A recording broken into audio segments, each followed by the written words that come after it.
We are so excited to have Monique Mcclam from She Spot Sugaring here with us today for episode 2. Everybody give a round of applause for Monique. Yay! We're so excited to have you here. How are you feeling? I'm excited and looking forward to getting this out the way. And this is my first podcast ever, so Yay. It's a new experience. I'm also a little nervous. Well, no need to be nervous. We're so excited. Monique is actually our first official guest on the podcast. So thank you so much for believing in us and believing in our mission and sharing your story. Thank you for believing in me. Of course, you know that. All right, well, let's get into it. Let's talk about who you are and what you do. What is your business? So I own a small business. It's called She Spot Sugaring Co. I do hair removal, specializing in the sugaring method, mostly Brazilian. It's my favorite service to provide. But yeah, I just provide a space for women to feel comfortable, to feel seen and heard and valued and confident when they leave. Awesome. So for those that don't know, what's the difference between traditional waxing and sugaring? So sugaring is more of a natural method. There's no harsh chemicals involved. It's just sugar, water, and lemon. There's no heat involved, so it's a little bit gentler on the skin. So it's a nice alternative for those who want to seek like a natural method of hair removal versus something that has chemicals or resin. Awesome. So I know that me and Ashley are both customers with you, and we can attest that it is truly life-changing getting your services done and being at your studio and everything. Let's talk about that. Let's talk about how you got to where you're at today. So what is the why behind opening up your business? How did you do it? Well, I needed an outlet. When I started my business, I needed an outlet for me to be able to pour into myself. I'd gone through a lot of loss, and I wanted something that I could look forward to and be hopeful about. And it was right after COVID, and I felt like everyone was like taking this big leap of faith and jumping into their own businesses. And I had just finished aesthetic school, and I was like, what better time? I just had a baby, and I don't know, I seemed to have a lot of free time on my hands, and yeah, it just came to be from there. I had a lot of help starting my business and a lot of support, and I did not expect it to be what it is right now. Even now, I'm like, it's not that big, but I've touched a lot of people, and I did not think it was going to be that at all when I started this. To me, it seemed like something fun for a little while and turned into this like empire that I'm trying to build. Yes, definitely. So when you talk about starting something that was just, I guess you could say like a hobby or something fun to do, and turning it into your whole life, your business, you're reliant on its success. How do you feel knowing that you're giving and risking it all for your business? It's stressful. It's scary, but it's also empowering in a lot of ways. I think I go from month to month, starting the month scared out of my mind, like, am I going to make it this month? I don't know. And then by the end of the month, I'm like, okay, I did it. And I think you get a little bit more resilience in being able to jump back and forth between, can I do it? Yes, I can. Okay, I'm going to try again. I did it. Because when I started, I was in a place where I was kind of comfortable. So I wasn't reliant on my income as much as I am now. Um, and now I am so reliant on it. If I don't have a good month, then that really hurts me. It hurts my family. It hurts my girls. Um, and so it's a fun, exhilarating experience, and I think now I understand what small business ownership is really like. Because, like I said, when I started it, it was not something that I thought was going to be what it is today at all. Mm-hmm. Yeah, it's so scary knowing that you have to make it because there is no backup plan. Yeah, and I mean, for me, I've figured out ways to be resourceful and make a little bit of extra money when I need to here and there, but the majority of my income comes from Sheet Spot, and I put my heart and soul into making my clients feel welcome enough to want to come back and tell other people so that I can get like a flow of income and clientele. Yeah, definitely. Well, thank you for sharing that. Do you have? Yeah, I was going to ask, what are some of your biggest challenges throughout the month to reach these certain goals?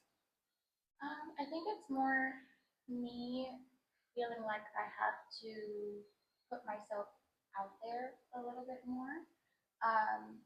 When I started, I was not booked and busy, and I was on Instagram Reels doing all this silly, funny, little challenges and things like that that they had in the beginning.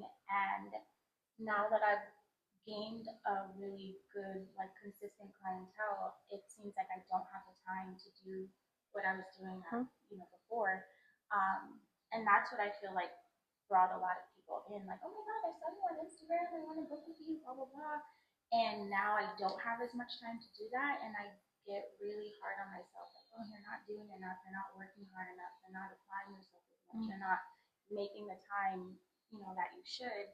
Um, so it's a challenge of getting out of your own way a lot of the times, whether you're doing good or bad, because we tend to do that to ourselves. We know how much we're capable of and the things that we want to accomplish, and when we're not doing those things, aren't, we don't talk very nicely to ourselves. And then time, my schedule is jam packed. I have two girls, my mom, and running my business. And so there's all the business components that I have to do with marketing and taking my clientele, because it's not a industry where I can do work while I'm doing work. You know what I mean? Like, I'm with my clients, so I'm with my clients. It's our one-on-one time, like a therapy session. And then outside of that, I also have to do the marketing, do the what is it, the books and balances and checks and balances and things like The that. financials. Yeah, and I just feel like time is always like going, and I can't catch up to anything. And I could definitely see that, especially being a woman in business, being a single mom, that's a challenge in itself. But especially seeing your journey and where you came, and again, definitely a client, highly recommend. How can other people start following you, especially our listeners, or connect with you? So I'm on Instagram, She's Spot Sugar and Co. I'm on TikTok, where on TikTok I do a little bit more of like yapping about life in general, and that kind of goes to show you what you can expect during your session.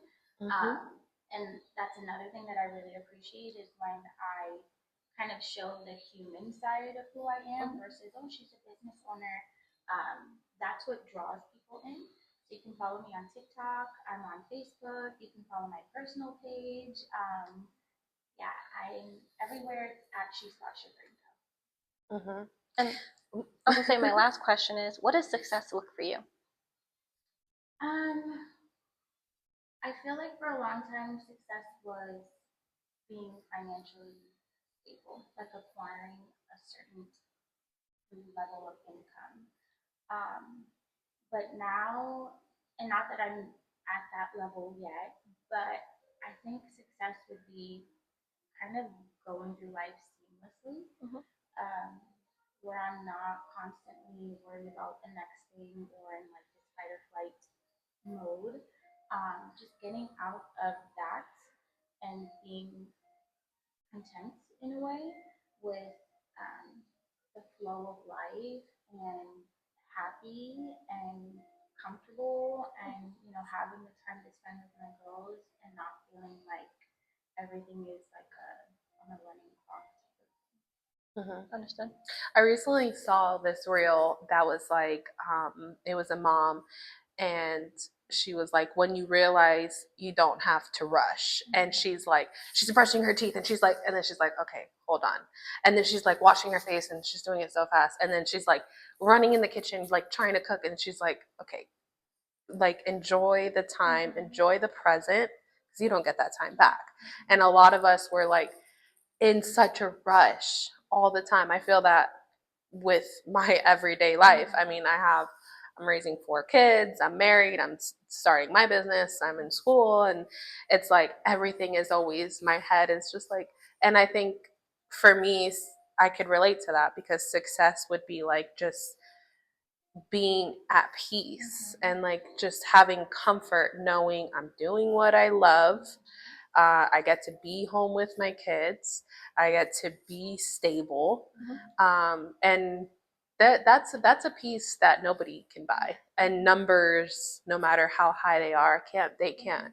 Because if you think about it, there's a lot of people who are very wealthy and they still aren't happy. You know, they still have things going on that money is not going to solve those problems. And I think also being happy with myself. I spent a lot of time comparing myself and judging myself, and I still do these things. But success would be getting to a point where I am comfortable, I can breathe, and I'm not racing against time, but also loving myself the way that I want my clients to love themselves. You know, when you come in and I'm speaking life into you, it's so funny that I can do that for other people, and then when I'm looking at myself in the mirror, I'm like, oh, you're not good enough. You can do so much more. But getting to a place where I love myself the way that I love my clients, and then breathing every day and not holding my breath and waiting for the next shoe to drop. And I would say that I think that's human nature too. We're our worst critics.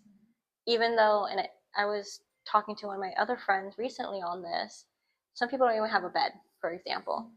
I have a whole apartment. We stress like the small stuff and not realize the bigger stuff and all the stuff that we've accomplished.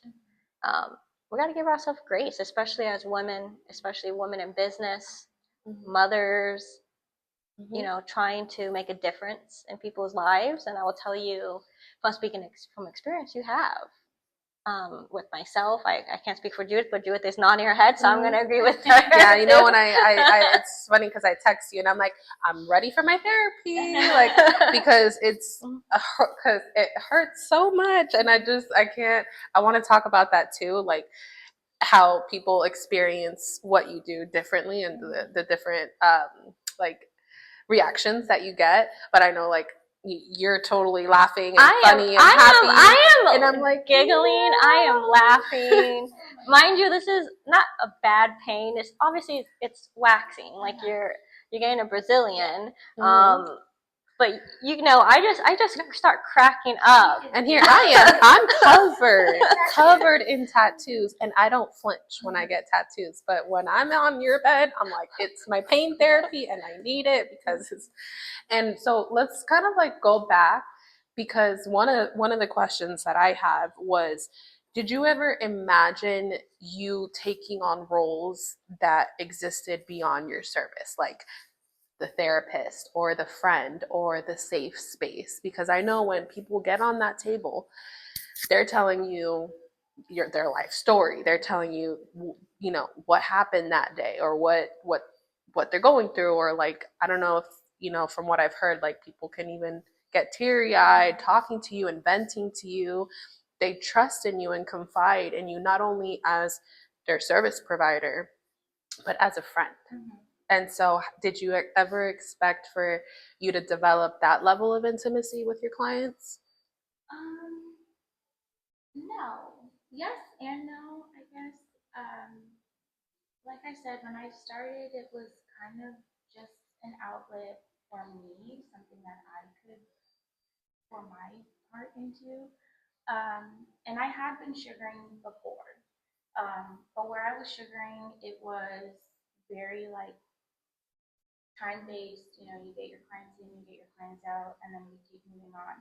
However, I was still able to build a good relationship with the clients that I had at the other location.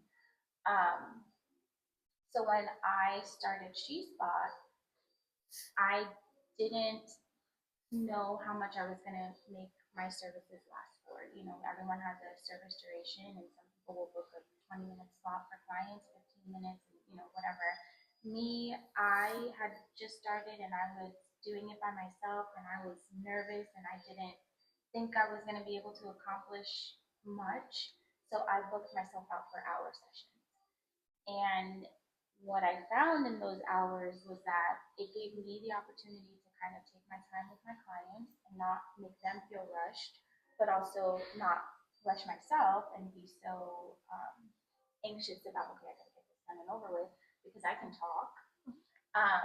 And my clients can too. Mm-hmm. And I didn't want to ever make them feel like, oh, okay, you're crying, but now the session's done, you gotta get out of here, I have my next person.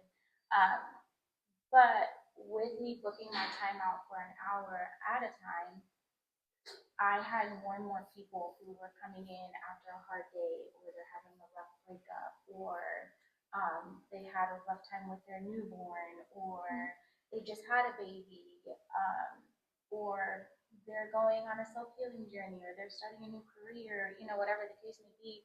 And they just needed somewhere where they could get so much off of their chest and not feel rushed, not feel like, okay, we only have a certain Just the amount of next time. one in Yeah, line. exactly. Yeah, not just a number. Yeah.